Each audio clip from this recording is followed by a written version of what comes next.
Hello. അപ്പോൾ നമ്മൾ നീണ്ട ഇടവേളയ്ക്ക് ശേഷം നമ്മളൊരു യാത്ര പോവാണ്. പോകുന്നതിൻ്റെ തലേദിവസം എടുത്ത പെട്ടെന്ന് എടുത്തൊരു തീരുമാനമായിരുന്നു. നമ്മൾ കോഴിക്കോട് ബീച്ചിലേക്കാണ് പോകുന്നത്. അപ്പോൾ കോഴിക്കോട് പോവുകയാണ്. അപ്പോൾ അതൊക്കെ ഋതുട്ടൻ റെഡി ആയിട്ടുണ്ട്, ഇന്നമ്മ റെഡി ആയിട്ടുണ്ട്, ഞാൻ റെഡി ആയിട്ടുണ്ട്, അമ്മ അത് റെഡി ആയിട്ട് വാതിലൊക്കെ പൊട്ടി സെറ്റായത് അമ്മ ഇറങ്ങി. അപ്പോൾ ഞങ്ങളൊരു ഫോട്ടോ ഒക്കെ എടുത്ത് ഇങ്ങനെ സെറ്റായി നിൽക്കുകയാണ്. അപ്പോൾ നമ്മൾ ഓട്ടോറിക്ഷയിലാണ് കേട്ടോ പട്ടാമ്പി വരെ പോണത്. അപ്പോൾ ഓട്ടോറിക്ഷയിൽ പോയിക്കൊണ്ടിരിക്കുകയാണ്. പട്ടാമ്പിയിൽ നിന്ന് നേരെ നമ്മൾ ഷൊർണൂർക്കുള്ള ബസ്സിന് കയറി. അപ്പോൾ ഷൊർണൂർക്കുള്ള ബസ്സിന് നമ്മൾ ബസ്സിൽ പോവുകയാണ്. അപ്പോൾ ഞാൻ മുല്ലപ്പൊക്കെ മേടിച്ചു കേട്ടോ. അപ്പോൾ മുല്ലപ്പൊക്കെ മേടിച്ച് സെറ്റായിട്ട് ഇരിക്കുകയാണ് ബസ്സിലതാ ഇന്നമ്മ ഇരിക്കുന്നുണ്ട്, കൃതുട്ട അവിടെ ഇരിക്കുന്നുണ്ട്, അമ്മ ബാക്കിലാണ് കേട്ടോ. അപ്പോൾ അതൊക്കെ ഇരിക്കാൻ പറ്റിയില്ല. നമ്മൾ എന്നിട്ട് ഇതാ ഷൊർണൂർ സ്റ്റേഷനിൽ റെയിൽവേ സ്റ്റേഷനിൽ എത്തി. അപ്പോൾ ഏട്ടൻ അവിടെ ടിക്കറ്റ് എടുക്കാൻ നിൽക്കുന്നുണ്ടായിരുന്നു. ഏട്ടനെ കണ്ടു. അവൻ നേരെ അവൻ്റെ അച്ഛൻ്റെ അടുത്തേക്ക് ഓടിപ്പോയി. എന്നിട്ട് ഇതാ ഞങ്ങളെല്ലാവരും കൂടി ഇതാ പ്ലാറ്റ്ഫോമിലേക്ക് പോവുകയാണ്. അപ്പോൾ ഇന്നമ്മേനും അമ്മേനും കൂടി ഫോട്ടോ എടുക്കാൻ അവർ ട്രെയിൻ ഇപ്പോൾ വിരിച്ചിട്ട് സ്പീഡിൽ നടന്ന് പോവുകയാണ്. അപ്പോൾ ടിക്കറ്റൊക്കെ എടുത്ത് സെറ്റായി ഇരിക്കുകയാണ് ഞങ്ങൾ.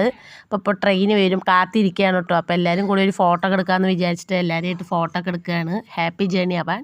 അങ്ങനെ കാത്തിരുന്ന് നമ്മുടെ ട്രെയിൻ എത്തി. ഞാൻ ആദ്യമായിട്ടാണ് കേട്ടോ ട്രെയിനിൽ കയറുന്നത്. ഞാൻ ഇതുവരെ കയറിയിട്ടില്ല ട്രെയിനിൽ. അപ്പോൾ ട്രെയിന് ഞങ്ങളുടെ നാട്ടിൽ കൂടെ ട്രെയിൻ പോകുന്നുണ്ടെങ്കിലും പക്ഷെ ഞാൻ ഇന്നേ വരെ ട്രെയിൻ തൊട്ടിട്ട് പോലുമില്ല. അപ്പോൾ ആദ്യമായിട്ടാണ് ട്രെയിനിൽ കയറണത്. അപ്പോൾ സന്തോഷമായിട്ടാണ്, നല്ല ഹാപ്പി ആയിട്ടാണ് ഞാൻ കയറിയിരിക്കുന്നത്. ആദ്യമായിട്ടല്ലേ. അപ്പോൾ ട്രെയിൻ പോകുമ്പോൾ എങ്ങനെയാണ് എക്സ്പീരിയൻസ്, എങ്ങനെയുള്ള കാര്യങ്ങളും നമുക്കറിയില്ലല്ലോ. അപ്പോൾ അതാ ട്രെയിൻ മെല്ലെ മെല്ലെ പോകാൻ തുടങ്ങി. അപ്പോൾ ഞാൻ ആദ്യമായിട്ടാണല്ലോ കയറുന്നത്. അപ്പോൾ അതിൻ്റെ ഒരു ത്രില്ലുണ്ട് ഇതിങ്ങനെ പോയിക്കൊണ്ടിരിക്കുമ്പോൾ. അപ്പോൾ ഏട്ടനൊക്കെ എന്നോട് പറയുന്നുണ്ട്. അപ്പോൾ അതാ ഇന്നമ്മൊക്കെ ഉണ്ട്, ഇന്നമ്മ കൃതുട്ട അമ്മയൊക്കെ എല്ലാവരും കൂടി അവിടെ ഇരുന്നു. അപ്പോൾ ഏട്ടൻ അതങ്ങോട്ട് കയറിയിട്ട് തൊട്ടപ്പുറത്ത് ഇരിക്കേണ്ട കേട്ടോ. അപ്പോൾ ഇന്നമ്മ ഇരിക്കേണ്ട, ഏട്ടൻ അവിടെ നിൽക്കുകയാണ് ചെയ്യണത്. അപ്പോൾ ഇന്നമ്മക്ക് അതാ അവരൊക്കെ മുന്നേ കയറിയിട്ടുണ്ട് കേട്ടോ. ഞാൻ മാത്രമാണ് ആദ്യമായിട്ട് ട്രെയിൻ സഞ്ചരിക്കുന്ന ഒരു വ്യക്തിയായിട്ട് ഞാൻ മാത്രമേ ഉള്ളൂ. ബാക്കി എല്ലാവരും, ഞാനും കൃതുട്ടനും ഉണ്ട് കേട്ടോ. ബാക്കി എല്ലാവരൊക്കെ പോയിട്ടുണ്ട്. ഇപ്പോൾ നമ്മൾ കോഴിക്കോട് എത്തിയതിന് ശേഷം ഇന്നമ്മയും അമ്മയും നാടൻ ചോറാണ്, നമ്മൾ ബിരിയാണിയാണ്. ഞാനും ഏട്ടനും ഉണ്ണിയും ബിരിയാണിയാണ്, അമ്മ ഇന്നമ്മയും നാടൻ സദ്യയാണ് കേട്ടോ കഴിച്ചത്. അത് കഴിഞ്ഞ് നമ്മൾ മിഠായി തെരുവിലൂടെ കുറേയൊക്കെ ഒന്ന് നടന്നു, ഓരോ കാര്യങ്ങളും കാഴ്ചകളൊക്കെ കണ്ട് പിന്നെ ഓരോന്ന് മേടിക്കാനൊക്കെ കയറി. അതിനുശേഷം നമ്മൾ ഓട്ടോറിക്ഷ വിളിച്ചിട്ട് നേരെ നമ്മൾ ബീച്ചിലേക്കാണ് പോയത്. അപ്പോൾ നമ്മൾ ബീച്ചിൽ പോവാണ് കേട്ടോ. സ്ഥലമില്ലാത്തതുകൊണ്ട് ഞാൻ ഏട്ടൻ്റെ മടിയിലിരിക്കുകയാണ്. അപ്പോൾ നമ്മൾ ബീച്ചിലേക്ക് എത്താറായി. അപ്പോൾ നമ്മൾ ബീച്ചിലെത്തി കേട്ടോ. ഞങ്ങൾ എത്തിയ സമയം 2:30 to 3 മണിയുടെ ഉള്ളിലാണ് ഞങ്ങൾ എത്തിയത്. അപ്പോൾ നല്ല വെയിലും കാര്യങ്ങളൊക്കെയാണ്. വെയിലറിയേണ്ട ശേഷം വന്നു കഴിഞ്ഞാൽ അപ്പോഴത്തേക്കും നമുക്ക് ട്രെയിന് പോകും. അപ്പോൾ അത് കാരണം ജസ്റ്റ് ഒന്ന് വന്നു എന്നുള്ളൂ. അപ്പോൾ കടൽ കണ്ടപ്പോൾ നമ്മൾ കടലിലേക്കൊന്ന് ഇറങ്ങണമല്ലോ വന്നു കഴിഞ്ഞാൽ. അപ്പോൾ ഞാൻ ചെരുപ്പ് ഊരുകയാണ്. ചെരുപ്പ് ഊരിയതിൻ്റെ ശേഷം കടലിലേക്ക് ഇറങ്ങാമല്ലോ എന്ന് വിചാരിച്ചു. അപ്പോൾ അമ്മയും ഏട്ടനൊക്കെ പറഞ്ഞു ചെരുപ്പ് അവിടെ ഇട്ടാൽ ചിലപ്പോൾ കടലിൽ കൂടെ ഒലിച്ച് പോകും, അപ്പോൾ അവിടെ വെക്കാൻ നിൽക്കണ്ട, അങ്ങോട്ട് കയറ്റിട്ടോ. അപ്പോൾ കുറേ ദൂരത്തേക്കാണ് ഞാൻ ചെരുപ്പ് അമ്മയുടെ അടുത്ത് കൊടുത്തിട്ട് ഇങ്ങോട്ട് പോന്നു. എന്നിട്ട് കടലിലേക്ക് ഇറങ്ങി. പക്ഷേ നല്ല തിര വരുന്നുണ്ട്, നല്ല സ്ട്രോങ് തിരകളാട്ടോ എല്ലാതും.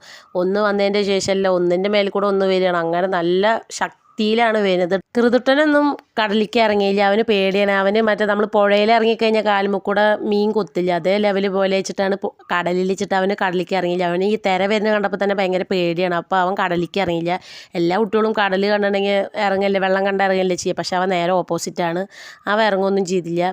അവൻ ഇങ്ങനെ അമ്മയുടെ കൈ പിടിച്ചിട്ട് ഏട്ടൻ്റെ അടുത്ത് നിന്നു. കോടുള്ള കാരണമുണ്ട് അവരുടെ അടുത്ത് നിന്നിട്ട് ഇങ്ങനെ ഞാൻ കളിക്കണതും അമ്മ ഇറങ്ങണതും ഇന്നമ്മക്ക് ഇറങ്ങി കേട്ടോ. കൃതുട്ടനും ഏട്ടനും മാത്രമാണ് കടലിലേക്ക് ഇറങ്ങാത്തുള്ളൂ. ബാക്കി ഞങ്ങൾ 3 ആൾക്കാരും ഇറങ്ങി. അപ്പോൾ ഞാനാച്ചാൽ അങ്ങോട്ട് പോകുമ്പോൾ ഏട്ടൻ ചീത്ത പറയണുണ്ട്, തോനെ തുരുത്തിക്കൊന്നും പോവുകയായിരുന്നു, ഇങ്ങോട്ട് കയറുക പറയുന്നുണ്ട്. അതിനുശേഷം അമ്മയുടെയും കൃതുട്ടൻ്റെയും എൻ്റെയും ഏട്ടൻ്റെയും ഒക്കെ ഫോട്ടോകൾ ഞങ്ങൾ കുറച്ചെടുത്തു. ഇന്നമ്മ ഫോട്ടോ എടുക്കാൻ വിളിച്ചപ്പോൾ ഇന്നമ്മ വന്നില്ല, അവിടെ നല്ല വെയിലാണ്, ഇന്നമ്മക്ക് തലവേദനിക്ക് പറഞ്ഞ് ഇന്നമ്മ വന്നില്ല. അപ്പോൾ ഞങ്ങൾ അവിടെ നിന്ന് കുറച്ച് ഫോട്ടോസുകളൊക്കെ എടുത്തിട്ട് പിന്നെ നമ്മൾ നേരെ റെയിൽവേ സ്റ്റേഷനിലേക്കാണ് പോകുന്നത് തിരിച്ചു വരാൻ വേണ്ടിയിട്ട്. അപ്പോൾ കുറേ നേരമൊക്കെ നിന്ന് അവിടെ കളിച്ചതിൻ്റെ ശേഷം പിന്നെ നമ്മളിങ്ങോട്ട് തിരിച്ചു. പിന്നെ നമ്മൾ കോഴിക്കോട് റെയിൽവേ സ്റ്റേഷനിലേക്ക് തന്നെ പോന്നു. അപ്പോൾ അവിടെ എത്തിയപ്പോൾ കുറച്ച് ഫോട്ടോസുകളും വീഡിയോസൊക്കെ എടുത്തു. റെയിൽവേ സ്റ്റേഷനിൽ എത്തിയപ്പോൾ സമയമുണ്ട്, ട്രെയിൻ വരാൻ പറഞ്ഞു. അവിടെ നിന്നു എന്തെങ്കിലുമൊക്കെ ഒരു എടുത്ത് ടൈം പോകണ്ട നമുക്ക്. അപ്പോൾ ഞങ്ങൾ കുറച്ച് നേരം കുറച്ച് വീഡിയോസൊക്കെ എടുത്ത്. അപ്പോൾ അമ്മ ഇന്നമ്മ ഏട്ടനൊക്കെ അവിടെ ഉണ്ട്. അപ്പോൾ ഞങ്ങളെല്ലാവരും കൂടി നിൽക്കണം, ഒരു ഫോട്ടോ ഒക്കെ എടുത്ത് ലാസ്റ്റത്തെ ഇവിടെ പോകുന്നതല്ലേ.